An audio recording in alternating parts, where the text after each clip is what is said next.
Good morning, everyone. Brian Neubert here from goldenblack.com, live in Gainbridge Fieldhouse. All the fans behind me. Following Purdue's 76-71 Big Ten tournament win over USC here in downtown Indianapolis. This is your goldenblack.com wrap video. It is brought to you by our friends at the Purdue Club Hotel. Thank you to them, as always, for their support. This is going to be quick. I say that all the time, but this has to be quick because we are all going to be asked to leave this fine facility in about 20 minutes. So I got to make this quick. So Purdue advances through its first game at the Big Ten tournament. Never a dull moment. This game was kind of hanging up in the air for quite a while.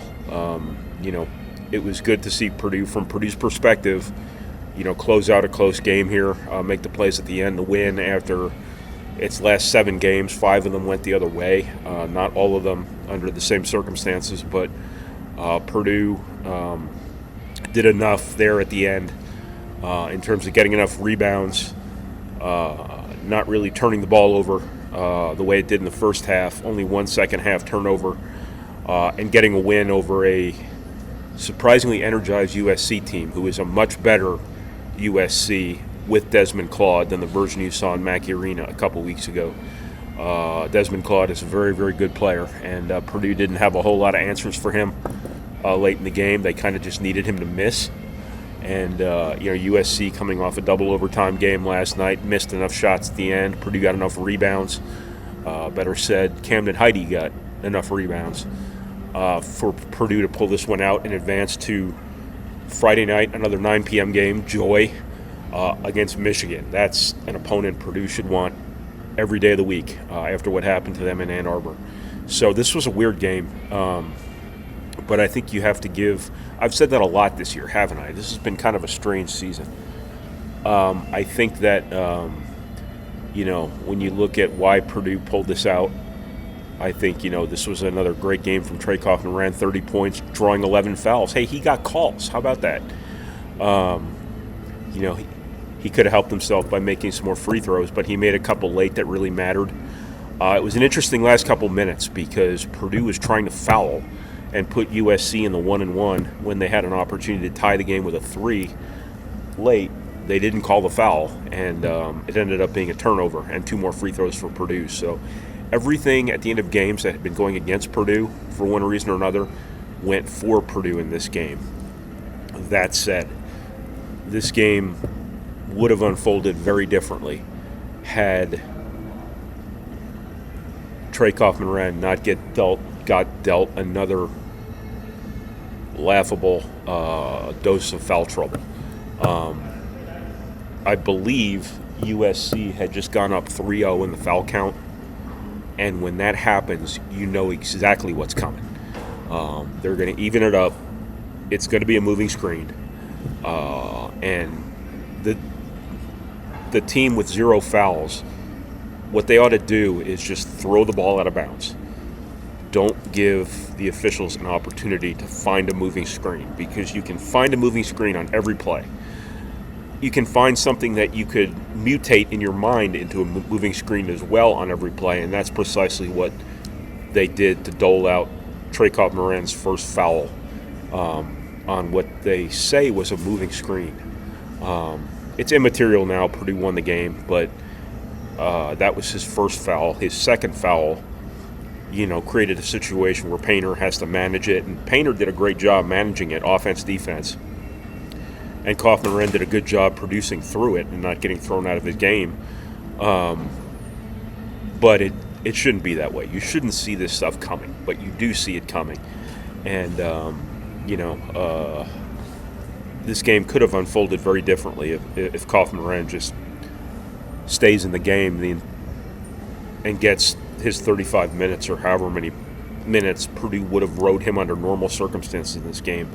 He still gets 30 minutes. He still gets 30 points. So at the end of the game, it all looks fine. But the thing about stuff like this is you don't know how things would have unfolded had they not happened. So those last 5 minutes, when everything went Purdue's way to win this game, they might not have mattered had the first half gone differently. Purdue turned the ball over 9 times in the first half. that kind of sort of started right around the time that Trey Kaufman-Moran had to start shuttling in and out of the game. USC made a big run right around that time. The game was tied at 35 at halftime. But USC, I believe, had like an 8-point lead or something like that. Purdue came back from that, but it really shouldn't have had to, because things probably would have remained consistent and Purdue would have put itself in a better position had Trey Kaufman-Moran not had to kind of come in and out of the game for a while there. As I said before, good job by Purdue managing it, getting him out for defense, getting him in for offense. Good job by him, too, not fouling, not picking up number 3 quickly. But it's the sort of thing that has cost Purdue games this season, to be honest with you. And it didn't tonight, but a few things go differently at the end of the game. We might be looking back at that as, something that could be a big what if that affected the outcome of this game. Anyway, enough of my railing on evening out of fouls. It is a pet topic of mine because I think it's ridiculous. But that's not the point here tonight. You have to give Camden Heide immense credit in this game. In addition to Trey Kaufman-Moran, who scored 30 points in a game when USC was forcing the ball out of Braden Smith's hands. They were trapping him. They were putting 2 guys on him. They were making him check his ego, for lack of a better term. I'm not saying he has an ego. I'm saying they're making him stand down as an aggressive offensive player, get the ball out of his hands, and let everybody else burn them. And Trey Kaufman-Moran did that, and that speaks to his versatility as a scorer. He can score all over the floor. He can set himself up after situations where the ball is being taken out of his facilitator's hands. Think about this. If you grew up in the 80s and 90s watching John Stockton and Karl Malone play, if you took the ball out of John Stockton's hands, what would Karl Malone have done? Not a damn thing. This is a very different deal. I'm not even remotely comparing Trey Kaufman-Moran to Karl Malone, but a lot of these guys are dependent on their facilitators for their productivity. And Trey Kaufman-Moran is to a great extent. But when the ball is being forced out of Braden Smith's hands and you have to give it to Trey Kaufman-Moran in space, you have to give it to him away from the basket, he can still go do stuff. He can go back himself into a post-up. He can make shots from outside the 3 feet ring around the rim, whatever it might be. He can pass it. Purdue did a lot of damage playing inside out with him. Just a great player. Just a great player. That's the best way I can put it. But I got sidetracked when I was talking about Camden Heide. Purdue needed somebody to really step up on the glass in this game. And when you look at some of the games where Purdue's had success here the last month and a half, there's been that one individual, whether it was Caleb Furst getting 10 rebounds in the first USC game, Camden Heide had a double-digit game against somebody, Caleb Furst had another double-digit game against somebody.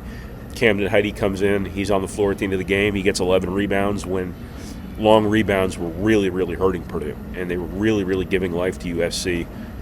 And you have to give Camden Heide a ton of credit just for the urgency he showed in recognizing a problem and fixing it single-handedly, pretty much single-handedly. Miles Coleman kind of did the same thing in the first half. There was a stretch there where Purdue was struggling to get rebounds, and he clearly amped it up a little bit, got a couple big defensive rebounds, helped Purdue kind of stabilize as USC was doing some things, and just a pretty good win for Purdue here. I know nobody really expected, Purdue to lose to USC, but they very easily could have had things gone a little bit differently at the end of the game. So kudos to Purdue for persevering there at the end and kind of overcoming some stuff. The turnover problem in the first half, although one of them, if I recall correctly, I can't remember when this was, but one of their turnovers was a shot clock violation, after which USC had committed a dead ball turnover.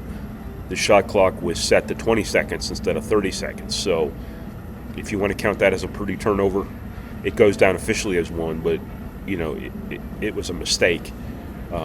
So officially it's a Purdue turnover. Unofficially, it's complicated. So I believe that was in the first half. Correct me if I'm wrong. I'm sure you will. But anyway, I got to go here in a bit. So pretty good win for Purdue. On to Michigan tomorrow. My stance on this event, and I know people's opinions are generally mixed on this thing, is if you have an opportunity to win a championship, go win the damn championship. And I think Purdue's capable of doing it. Did they play great tonight? No, not necessarily, but they played well enough, and they made plays at the end when it mattered, and that's something that for the better part of a month, was kind of eluding them, and it was a big deal to get that done. So Purdue, as I said before, should want another crack at Michigan here. That was a weird game in Ann Arbor, and really kind of started their struggles. They lost 5 of 7, starting with that game. And that was the game where Kaufman Wren and Caleb Verse both fouled out at the end.